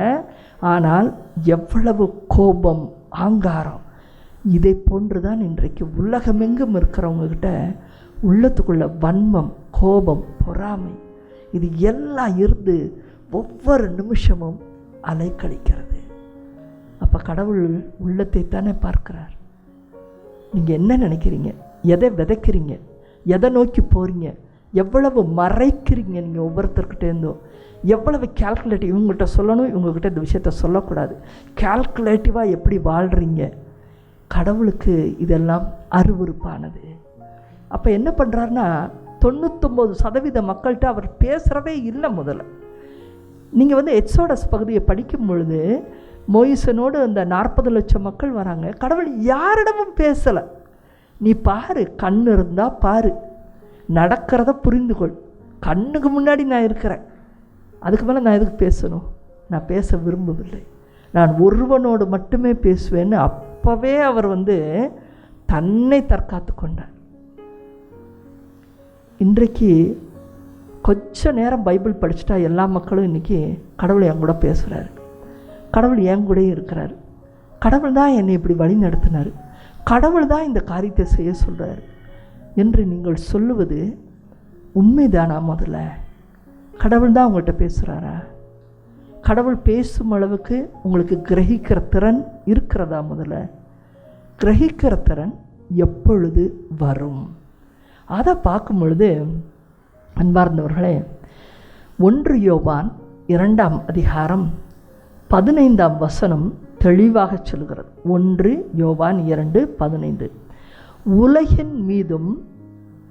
உலகின் மீதுன்னா வெளியில் இருக்க பொருள், அது இது எல்லாரும் ட்ரெஸ்அப் பண்ணுறது, என் வீடுகளுக்கு போகிறது, விருந்துன்றது, யார் யாரோடையெல்லாம் தொடர்பு வச்சுக்கலான்னு கேல்குலேட்டிவாக இருக்கிறது, ஒருத்தட்ட மறைச்சி பேசுகிறது, இங்கே ஒழிச்சு பேசுகிறது, உலகின் மீதும் அதில் உள்ளவையின் மீதும் அன்பு செலுத்தாதீர்கள். அவ்வாறு அன்பு செலுத்துவோரிடம் தந்தையின் பால் அன்பு இருக்காது. இந்த வசனத்துக்கு மேலே எந்த வசனத்தை சொல்ல முடியும்? இதை நீங்கள் கொஞ்சம் யோசிச்சு பார்த்தீங்கன்னா, எப்படிங்க எதுலையுமே அட்டாச்மெண்ட்டே இல்லாமல் இருக்க முடியும்? அது எப்படி இருக்க முடியும்? நான் கடவுளையும் நேசிக்கிறேன், எனக்கு உண்டான காரியத்தையும் நான் கொஞ்சம் செய்கிறேன். இல்லை, கடவுள்கிட்டே இருக்கலாம், உங்களுக்கு உண்டான காரியத்தையும் நீங்கள் செய்யலாம், ஆனால் உங்களுக்கு உண்டான காரியத்தில் நீங்கள் ஒளிவு மறைவாய் செய்கிறீர்கள். உங்களுடைய இதே சிந்தனையே தவறு, அப்போ செயல்பாடுகள் தவறு. அதைத்தான் இப்போ சொல்ல வரோம். உலகத்தில் இருக்கிற வரைக்கும் நம்ம உலகத்தில் ஏதாவது செஞ்சுட்டு தான் இருக்கணும். ஆனால் நம்ம செயல்பாடுகளில் தவறு இருக்குது. நம்ம ஒழிச்சு செய்ய பார்க்குறோம், கால்குலேட்டிவாக செய்ய பார்க்குறோம், பெருமையோடு செய்ய பார்க்குறோம், ஆசைகளினால் அலைக்கழிக்கப்படுகிறோம். இப்படிப்பட்ட காரியங்களை தான் கடவுள் அருவருக்கிறார். மாற்றாக ஒருவருக்கு ஒரு துன்பமாக இருக்கலாம், இல்லை எதிர்காலத்தில் ஏதோ ஒரு காரியத்திற்காக இருக்கலாம், கடவுளை மட்டுமே நம்பி இருக்கிறவன், அதிகமாய் தன்னை வெளிப்படுத்தாதவன், அவருடைய சுத்தம் எதுவோ அது நடக்கட்டும் என்று நிற்கிறவன், நம்பிக்கையை அதிகமாய் வைத்திருக்கிறவன், அவன்தான் கடவுள் சொல்வதை கிரகிக்கிறவனாய் இருப்பான். கிரகிப்பு என்பது நீங்கள் நினைக்கிற மாதிரி இதில் ஒரு கால் இதுலேயும் ஒரு கால் வச்சுட்டு கடவுள்கிட்டே எனக்கு அன்பு இருக்குது, உலகத்துலேயே நான் புத்திசாலின்னு சொல்கிறவங்கக்கிட்ட கண்டிப்பாய் கடவுள் குரல் கேட்கவே கேட்காது. அப்படி அவன் எதையாவது நினைத்து கொண்டான் என்று சொன்னால் அது கடவுளின் குரலாய் இருக்கவே இருக்காது. அது அவனுடைய சொந்த குரல், அது அவனை வழி நடத்துகிற ஆவிகளின் குரல், அது அவனை வழி நடத்துகிற ஆசையின் குரல், அது அவனுக்கு கேட்காது. ஒரு நாளில் கடவுளுடைய குரல் ஒருவருக்கும் கேட்காது. தேர்ந்தெடுக்கப்பட்ட மக்கள் சவுல் இடத்துல ஆண்டவர் பேசினார் அன்றைக்கு, என்னை ஏன் கொள்கிறாய் என்று கேட்டார். அந்த மாதிரி டைரக்டாக இன்டர்வியூன் பண்ணுறவங்களுக்கு வேணால் அடுத்த நாள்லேருந்து கேட்க ஆரம்பிக்கும்.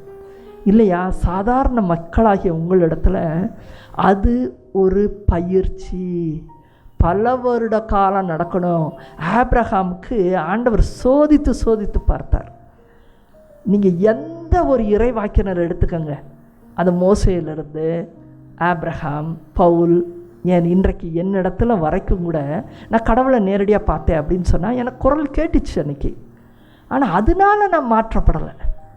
நாள் ஆக ஆக ஆக நிறைய கீழ்ப்படுதலை கொண்டு வந்து நிறைய அவர் மேல் நம்பிக்கை வைக்கிறத நான் பழகிட்டு, நிறைய நம்பிக்கைனா என்னங்கிறத வாழ்க்கையில் அனுபவித்து பார்த்துட்டு, நான் உலகத்தின் மீது இருக்கிற பற்ற ஒன்றொன்னே விட ஆரம்பித்து நிறைய நம்பிக்கை துரோகங்களை பார்த்துட்டு, மனிதனுடைய ஆவிகள் எத்தனை விதமாய் செயல்படுகிறதுங்கிற கசப்புகளை நான் அறிஞ்சிட்டு, நான் நின்று காண்பித்த பொழுதெல்லாம் கடவுள் என் கூட இருக்கிறார் அப்படிங்கிற அனுபவத்தை பெறும் பொழுது தான் தெளிவாக குரல் கேட்க ஆரம்பிக்கிறது. இது ஒரு லாங் பயணம் மாதிரி, ஜேர்னி மாதிரி. அது நீங்கள் என்னடானா உலகத்திலே போய் ஊறி வச்சுட்டு எனக்கு கடவுள் இப்படி தான் சொன்ன மாதிரி இருந்துச்சு. இல்லை, கடவுள் சொல்கிறதில்ல. யாருக்கு சொல்வார்? அப்போ சொல்லவே மாட்டாரா? யாருக்காவது சொல்வாரா? அப்படிங்கிறது வரும்பொழுது கண்டிப்பாக இன்றைக்கு அதற்கான பதிலை உங்களுக்கு தர நான் ஆசைப்படுகிறேன். ஆவியானவர் எப்பொழுதும் உங்களோடு கூட இருந்தால் கடவுளுடைய குரலை நீங்கள் கேட்பதற்கான சாத்தியக்கூறுகள் இருக்கிறது. ஆவியானவர் எப்பொழுதும் உங்களோடு கூட. அப்போ 24/7 365 days எப்பொழுதுமே ஒருத்தனோடு இருக்க முடியுமா அப்படின்னு பார்க்கும்பொழுது இல்லை. அதில் மனிதனுடைய பலவீனங்கள், அவனுடைய இச்சையாக இருக்கலாம். அப்போ துக்கப்பட்டு ஆவியானவர் போயிடுறாரு.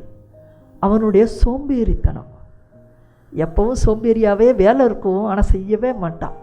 அவன் படிக்கிற வேலையாக இருக்கலாம், அவன் வேலை இடத்துல வேலையாக இருக்கலாம், திருமணத்திற்கு பிறகு குடும்பத்தை பார்க்கக்கூடிய வேலை இருக்கும், ஆனால் சோம்பேறியாகவே இருப்பானா? கடவுளின் ஆவியானவர் தங்குவதே இல்லை. நீங்கள் புரிச்சு கொள்ளணும், அவர் கடவுளின் ஆவி, அவர் பரிசுத்த ஆவி. முதல்ல அது பரிசுத்தமானவர் அவர். முதல்ல நீ சோம்பேறியாக இருப்பியா, நீ அழுக்கு பிடிச்சிருப்பியா, நீ யோசனை பண்ணிக்கிட்டே இருப்பியா, அவர் சொன்னாலும் நீ எதையுமே செய்யாமே இருப்பியா, தொடர்ந்து அவர் உன்னோடு கூட இருக்க மாட்டார். முதல்ல எப்பெல்லாம் நம்ம ஒரு முதல்ல சொன்னதை, முதல் சென்டென்ஸை அதை நம்ம சரியாக கேட்காம தவற விடுகிறோமோ, ரெண்டாவது மூணாவது காரியத்தை ஆவியானவர் நம்மிடத்தில் ஒப்படைப்பதே இல்லை. அப்போ அவர் என்ன பண்ணுவார்னா, டக்குன்னு ஒரு ஆளை பிடிப்பார். அந்த காரியத்தை எவனோ ஒருத்தன், அவனுக்கு என்னென்ன பிரச்சனையே இருக்காது, அவனை வைத்து செய்து முடித்துட்டு விட்டுருவார் அப்படியே. ஆனால் அப்படி ஆட்கொள்ளப்பட்டு ஏதோ ஒரு காரியம் நடந்துருது இல்லையா, அதைத்தான் இன்றைக்கு மக்கள் பெருமையாக எடுத்துக்கொள்கிறார்கள். இந்த காரியத்தை கடவுள் என்கிட்ட செஞ்சார்ல, அப்போ ஆவியானவர் தானே என் கூட இருந்தார். அப்போ இருந்தார், அவருக்கு ஒரு மகிமை ஏற்படும்படியாய் அவருடைய காரியங்களுக்கு நடத்தணும்னா அவர் வருவார். ஆனால் உன்னோடு கூட இப்பொழுது இருக்கிறாரா? I put that question mark inside you. எப்பொழுதும் ஆவியானவர் உங்களோடு கூட இருக்கிறாரா? அதுதான் கேள்வி. அப்போது நம்ம பார்க்குறோம், ஆவியானவர் இருந்தால் என்னெல்லாம் நடக்கும். ஒரு 6 காரியத்தை உங்களோடு கூட சொல்லுகிறேன். உங்களுக்குள் ஆவியானவர் இருந்தால் உங்களை உண்மையை நோக்கி அவர் வழி நடத்துவார். ரொம்ப உண்மை. இன்றைக்கி நீங்கள் யோசிச்சு பாருங்கள், அங்கே இங்கே ஒழிச்சு பேசுகிறீங்களா? மறைச்சி வச்சுருக்கிறீங்களா? முழுசாக சொல்ல முடியாமல், இல்லை என்னோடய ஆசைகளினால நான் மறைக்கிறேன் அப்படிங்கிறது வருதா? ஆவியானவர் உங்களோடு கூட இல்லை. அப்பொழுது உண்மையை வெளிப்படுத்தும் தூய ஆவியானவர் வரும் பொழுது அவர் முழு உண்மையை நோக்கித்தான் வழி நடத்துவார். ஆவியானவர் இருக்கிறார் ஒருத்தர்கிட்டன்னா அவங்க உண்மையை நோக்கி தான் போவாங்க. பொய் புரட்டெல்லாம் பண்ணவே மாட்டாங்க. பொய் புரட்டு எப்போ கண்ணுக்கு ஒருத்தர், மற்றவங்க கண்ணுக்கு ஒருத்தர்கிட்ட பொய் புரட்டுன்னு தெரியுதோ அந்த இடத்துல ஆவியானவர் இல்லை. முதல்ல கடவுளின் ஆவியானவரே இல்லை அந்த இடத்துல. 99.999% அப்போ சேர்ந்து கொண்டீர்கள் என்றுதான் அர்த்தமாகிறது. கலாத்தியர் 5:16 பார்க்கிறோம். பவுலடிகளார் சொல்கிறார், எனவே நான் சொல்கிறேன், தூய ஆவியின் தூண்டுதலுக்கு ஏற்ப வாழுங்கள். அவர் தூண்ட தாங்க செய்வார். எந்திரி, அவ்வளோதான் சொல்வார். ஜெபிக்க டைம் ஆச்சு, ஜெபம் பண்ணு, அவ்வளோதான் சொல்வார். Holy Spirit speaks very shortly, crisp and short. அவ்வளோதான் பேசுவார். ஏனென்றால் அவர் கடவுளாக இருக்கிறார். சின்னதாக தான் பேசுவார். நீங்கள் மரமண்டையாக உட்காந்துக்கிட்டு என்ன நினைக்கிறீங்கன்னா, எனக்கு புரிகிறது போல் சத்தமாக நிறைய பேச வேண்டியதானே. அவரோட கேரக்டர் ஒரு ராஜா பேசுவார் என்று சொன்னால் அவர் என்ன மணிக்கணக்காக பேசுவாரா?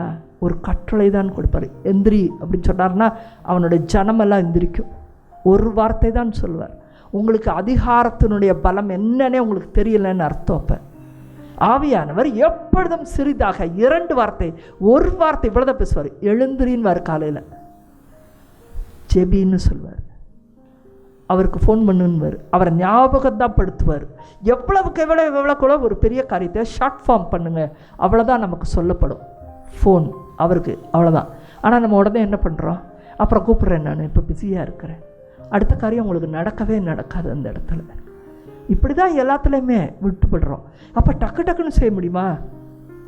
ஒருவனால் எப்போ முடியும்னா, அவன் முழு இருதயத்தோடும் முழு உள்ளத்தோடும் முழு ஆன்மாவோடும் எப்போ கடவுளோடு அவன் இணைந்து அவரை நேசிக்கிறானோ அவன் எல்லா கட்டளைகளையும் அவன் கடைப்பிடிப்பான். அதுதான் முதல் கட்டளை.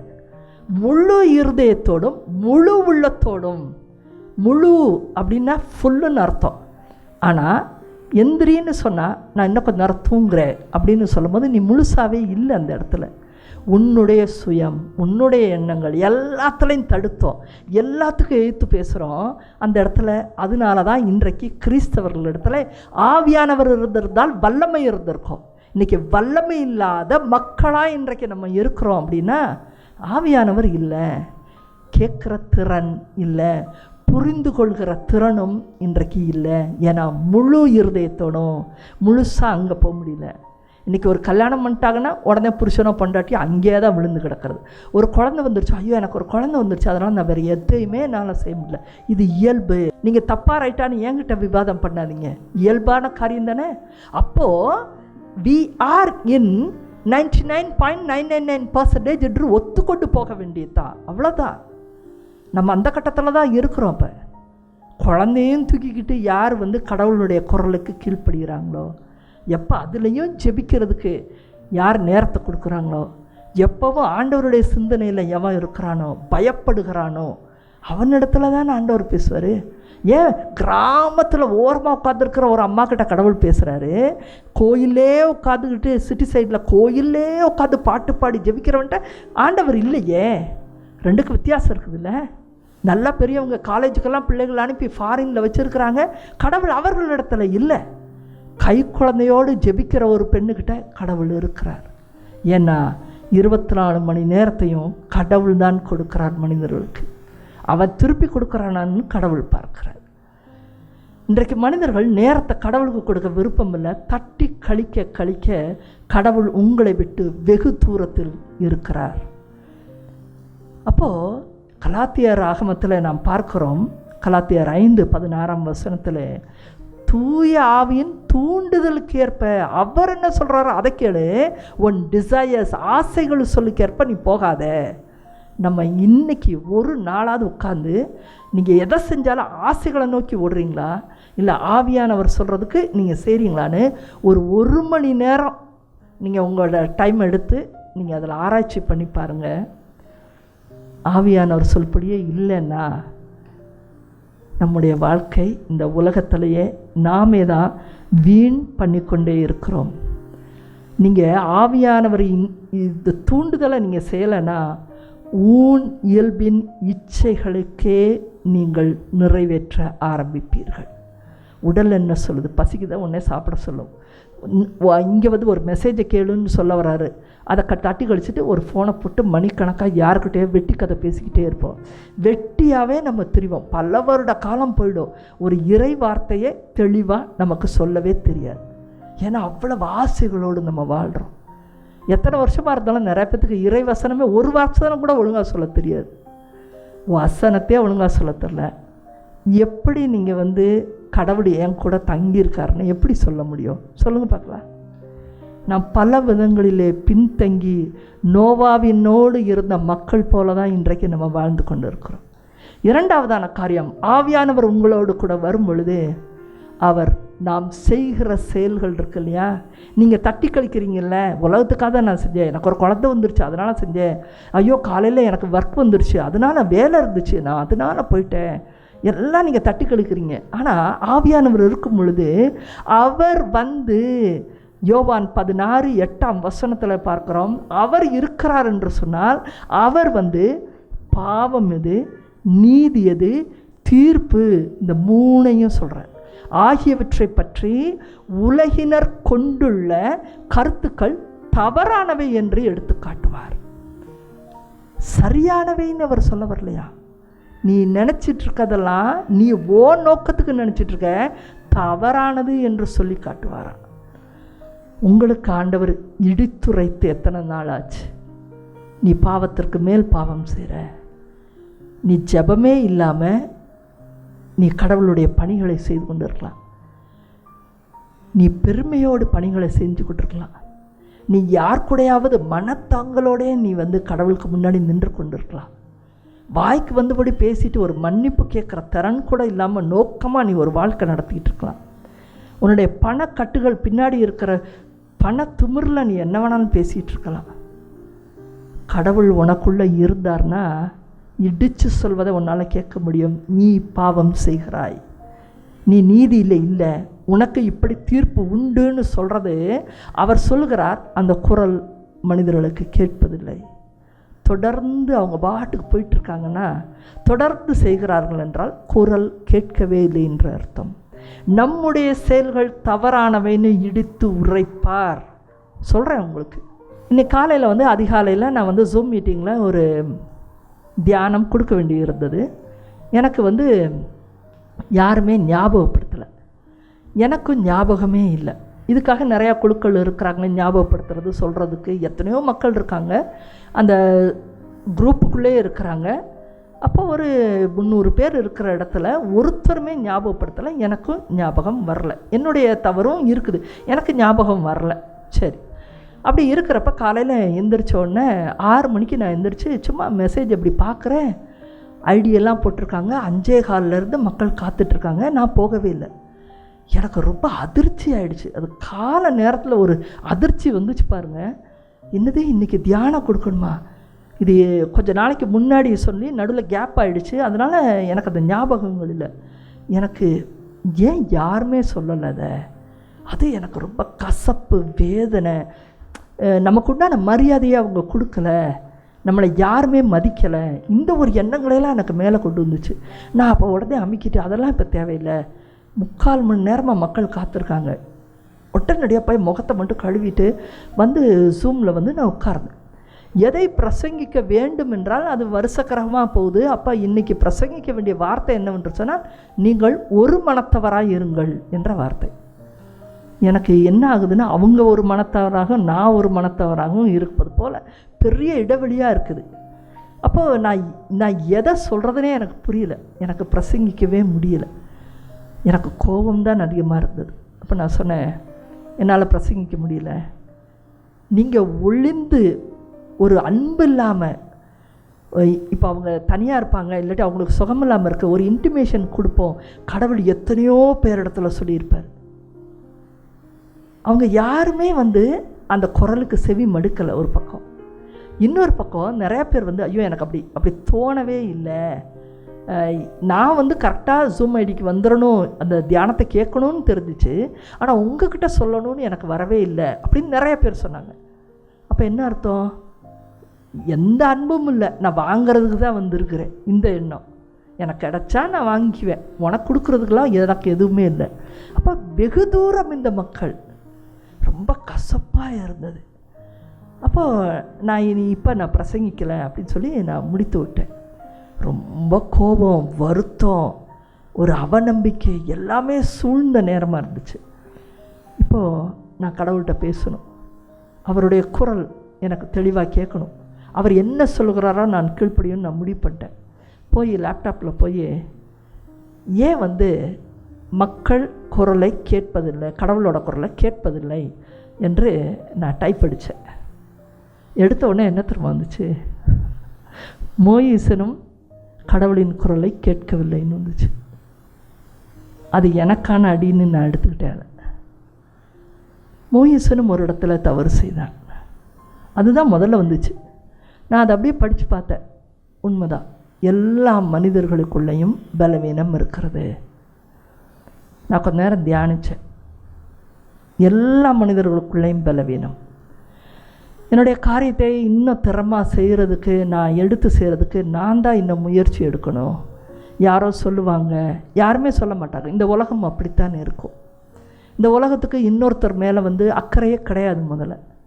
அப்போ நம்ம எவ்வளோ காலம் மற்றவங்களை குறை சொல்ல முடியும்? நம்ம தான் இதில் சரியாக இருந்திருக்கணும், இது நம்முடைய தவறும் இருக்குது அப்படின்னு நான் கொஞ்ச நேரம் புரிஞ்சுக்கிட்டு, நான் அதுக்கப்புறம் இந்த காரியத்தை எப்படி செய்வது? அன்பார்ந்தவர்களே, ஒரு தவறு நடந்திருக்கலாம், ஆனால் மீண்டும் ஆண்டவருடைய குரலுக்கு நீங்கள் கட்டுப்படுறீங்களாங்கிறதுல தான் இருக்குது.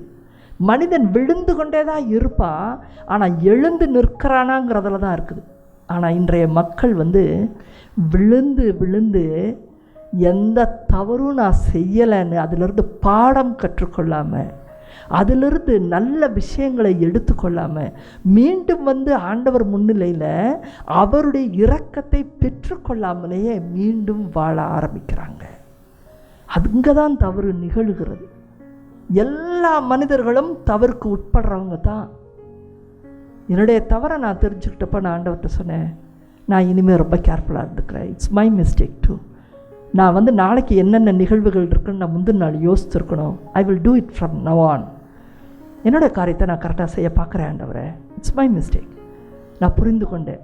அவருடைய குரல் எனக்கு வழி நடத்தினதை நான் கற்றுக்கொண்டேன். மூன்றாவதான காரியம் என்ன தெரியுமா? ஆவியானவர் உங்களோடு கூட இருந்தால் அவர் உங்களை கண்டித்து திருத்துவதை நீங்கள் அறிந்து கொள்ள முடியும். முதல்ல அந்த காரியத்திலிருந்து நம்ம செய்யாதபடிக்கு வேற எப்படி மாற்றி அதை அமைத்து கொள்ளணும், அது உங்களுக்கு வழிகளை காண்பிக்கும். முதல்ல அந்த வழியை நீ 24 ஹவர்ஸ்க்குள்ளே நீ புரிச்சுக்கலைன்னா நீ விழலாம். மனிதன் என்பவன் விழுந்து கொண்டே தான் இருப்பான். ஆனால் 24 மணி நேரத்தில் நான் விழுந்தது தவறு, இனி இப்படி நடக்கக்கூடாதுக்கு என்ன செய்யணும்னு வழியை அவன் தெரிந்து கொள்ளவில்லை என்று சொன்னால் அவர் உன்னோடு கூட இல்லை என்று அர்த்தமாகிறார். அவர் உன்னை கண்டித்து திருத்துகிற தேவனாயிருக்கிறார்.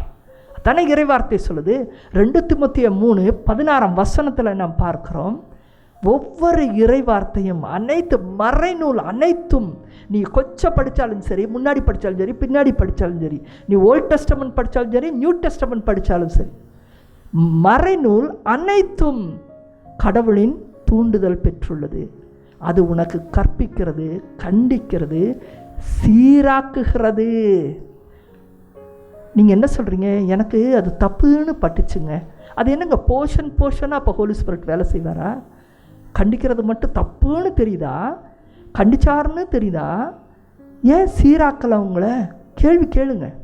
சீராக்கியிருக்கணும். 24 மணி நேரத்தில் நீ சீராக்கப்படணும். அந்த இடத்துல தவறுன்னு தெரிஞ்சால் சீராக்கப்பட்டிருக்கணும். சீராக்குவதற்கும் அடுத்தது என்ன தெரியுமா? நேர்மையாக வாழ பயிற்றுவிப்பதற்கும் பயனுள்ளது.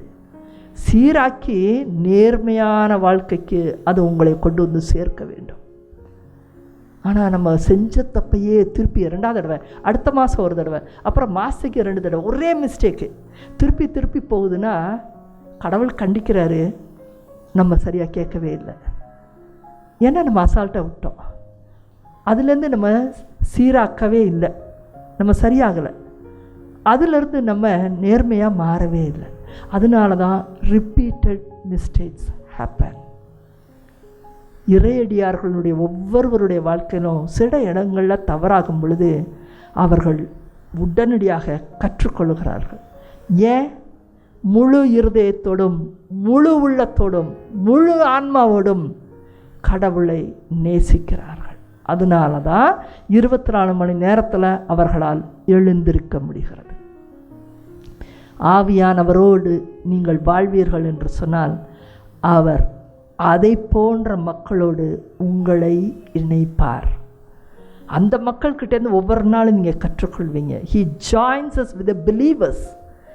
அப்போது நீங்கள் வல்லமையாய் சாட்சிகளை ஏறெடுப்பீர்கள். இன்றைக்கு எப்படி இருக்கிறது? எல்லாருக்கும் இன்றைக்கி கடவுளோட இருக்கிறேன்னு சொல்கிறவங்களுக்கெல்லாம் ஒரு சாட்சியம் இருக்கும். சரி, உங்களுக்கு ஒரு சாட்சியம் இருக்குது. எத்தனை பேர் வெளியில் வந்து சொல்கிறீங்க? ஏன் வல்லமையாக அது மாறவே இல்லை? என்னுடைய வாழ்க்கையில் நான் நிறையா பேரை சந்திச்சிருக்கிறேன். நான் என்னோடய சாட்சியத்தை எல்லா கோயில்லையும் முதல்ல சொல்லுவேன். முடித்த போது கண்டிப்பாக 2 பேர் வந்து நின்று என்கிட்ட என்ன தெரியுமா சொல்லுவாங்க? சிஸ்டர், உங்களை போலவே எனக்கு ஒரு சம்பவம் நடந்துச்சு. உங்களை போலவே நான் பிரசவத்தில் வந்து இறந்து போய் நான் கடவுளை பார்த்தேன். உங்களை போலவே ஆக்சிடெண்ட்டில் மாட்டிக்கிட்டு நான் கடவுளை வந்து அப்படி கிளிம்ஸாக பார்த்தேன், பரலோகத்தை பார்த்தேன். உங்களை போலவே எனக்கு நடந்துச்சு அப்படின்வாங்க. நானும் ரொம்ப ஆசையாக அடுத்து என்ன தான் சொல்ல வருவாங்கன்னு பார்த்துட்டே இருப்பேன். இன்ன வரைக்கும் 16வது வருஷத்துக்கு போயிட்டேன். ஆனால் எண்ணில் அடங்காத மக்கள் எனக்கும் நடந்துச்சுன்னு சொல்ல வர்றாங்க. ஆனால் யாருமே கடவுளுக்காக எந்திரிச்சு வந்ததை நான் இன்னும் பார்க்குறேன். எல்லாருக்கும் சாட்சியங்கள் இருக்கிறது. ஆனால் அது ஏன் வல்லமையாக மாறல? கடவுளை என்றைக்கு முழு உள்ளத்தோடு பொய், புரட்டு, ஆசைகள், பெருமை எல்லாத்தையும் என்னைக்கு விடுறானோ, உலகத்தின் மீதும் அதில் உள்ளவையின் மீதும் என்னைக்கு விடுறானோ, அப்போ தான் வாயை திறந்து எது பேசினாலுமே வல்லமையாய் மாறும். அப்போ தான் நீங்கள் உலகமெங்கும் ஒரு சாட்சியாய் நீங்கள் அறியப்பட முடியும். உலகமெங்கும் சாட்சியாய் நீங்கள் ஒரு மறு கிறிஸ்துவாக மாற வேண்டும் என்பதே ஆவியானவருடைய விருப்பமாய் இருக்கிறது. அன்பார்ந்தவர்களே, ஆவியானவர் நம்மோடு கூட தங்க நீங்கள் அனுமதியுங்கள். முதல்ல எடுத்த உடனே தட்டி கழித்து பொய்க்கு புரட்டுக்கு போகிறதுனால டிசையர்ஸ் அதை நீங்கள் தேர்ந்து கொள்வதனால ஆவியானவர் தற்பொழுதும் சரி அந்த காலத்திலையும் சரி மக்களோடு அவர் பயணம் செய்யவே முடிவதில்லை. அதனால தான் இன்றைக்கி கிறிஸ்தவனெல்லாம் செத்த கிறிஸ்தவனாக இருக்கிறான், வல்லமை இல்லாத கிறிஸ்தவனாக இருக்கிறான், புரணி பெருசுகிற கிறிஸ்தவனாக இருக்கிறான், வியாதிகளோடு போராடுகிற கிறிஸ்தவனாக இருக்கிறான், வாழ்க்கையில் நிம்மதியற்ற கிறிஸ்தவனாக இருக்கிறான், பலரையும் பகைத்து கொள்ளுகிற கிறிஸ்தவர்கள் இன்றைக்கு அநேகம் பேர். இதெல்லாமே ஆவியானவர் இல்லாத ஒரு வாழ்க்கை. ஆவியானவர் இருந்தால் உங்களுக்கு பாவம் எது, தவறு எது என்று சுட்டி காண்பிப்பார். இறை வார்த்தையானது உங்களை கண்டித்து திருத்தி சீராக்கும். முதல்ல சரி பண்ணும், உடஞ்சதை சரி பண்ணும். அந்த இடத்துல சீராக்கப்பட்டு இருக்கிறீர்களா? வல்லமையுள்ள ஒரு சாட்சியை எழும்பி இருக்கிறீர்களா? கடையெல்லை வரைக்கும் பொதிக்கிறவர்களாய் மாறி இருக்கிறீர்களா?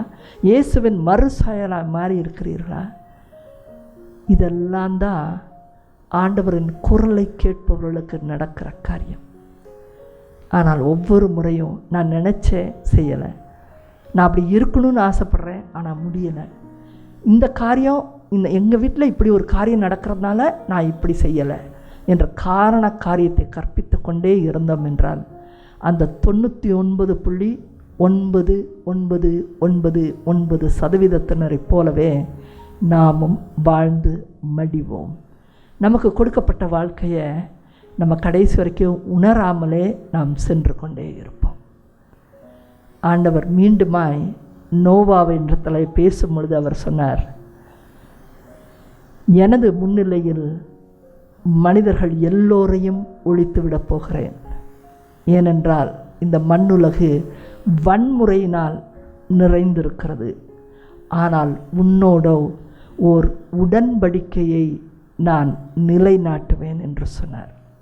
தொடக்க நூல் 6:18 பார்க்கிறோம். ஒருவனோடு கடவுள் சகஜமாய் பேசுவது மட்டுமல்ல, ஒரு உடன்படிக்கையே அவர் செய்து கொள்கிறார். ஒரு மனுஷன்கிட்ட கடவுள் ஒரு வாக்குறுதி கொடுத்தார். அதனால் தான் இன்றைக்கும் இந்த உலகம் தண்ணீரில் அழியாதபடி காக்கப்பட்டு கொண்டே இருக்கிறது. ஒரு மனுஷன், சாதாரண மனுஷன், அவன் குரலை கேட்டு நடந்தான். அதனால் கடவுள் பிரியம் கொண்டு அவனுக்கு ஒரு வாக்குறுதியை கொடுத்தார். அந்த வாக்குறுதியினால் இன்றைக்கு நாம் எல்லாருமே பிழைத்து இன்றைக்கு உயிர் வாழ்ந்து கொண்டு இருக்கிறோம். ஆண்டவர் சொல்கிறார், உன்னோடு ஒரு உடன்படிக்கையை நிலைநாட்டுவேன். உன் புதல்வர், உன் மனைவியரோடு நீ பேழைக்குள் சொல். உன்னுடன் உயிர் பிழைத்து கொள்ளுமாறு சதையுள்ள எல்லா உயிரினத்தில் இந்த 2 ஒரு ஜோடியாக எல்லாத்தையும் உள்ளே போட்டுக்க. எல்லாத்தையும் அந்த பேழைக்குள் சேர்த்து வை. எல்லாவற்றுக்கும் உணவுப் பொருளை எடுத்துக்கொள். ஏனென்றால் என்னுடைய கண்களில் நீ நேர்மையானவனாய் இருக்கிறாய் என்று சொன்னார். கடவுளுடைய பார்வையிலே யார் ஒருவன் நேர்மையானவன், நீதியானவன் என்று சொன்னால் நம்முடைய நடத்தைகளை வைத்தல்ல, எவ்வளவு தூரம் அவர் சொல்வதை போல புரிந்து கொள்கிறோம் என்பதிலே இருக்கிறது. எவ்வளவு தூரம் அப்படியே புரிஞ்சுக்கிறோம், அவர் சொல்வதை அப்படியே செய்து காண்பிக்கிறோம் என்பதிலே தான் நம்முடைய வாழ்க்கை அடங்கியிருக்கிறது. ஆகவே வெளி சத்தத்தை அதிகமாய் குறைத்து முழு ஆன்மாவோடும் முழு உள்ளத்தோடும் அதிகாலையிலிருந்து இரவு வரை நம்மை கடவுள் கண்காணித்து கொண்டு இருக்கிறார். அவர் சொல்லுகிற சட்டங்களும் நியமங்களும் என்ன என்பதிலே நம் நேரத்தை செலவிடுவோம். நிறைய வேத வாசிப்பு அவசியம் இந்த காலகட்டத்தில். அதை தியானிங்க, முதல்ல அதை சரியாய் புரிந்து கொள்ள பாருங்க. அதுதான் குரலை நாம் சரியாக புரிந்து கொள்வது. ஆசைகளை அதிகமாய் அடக்கி வாழ பாருங்கள். உங்களுடைய சுயத்தை விட்டு பாருங்கள். அப்பொழுது இன்னுமாய் அவருடைய குரலை நீங்கள் கேட்க முடியும். ஆமென். Praise the Lord.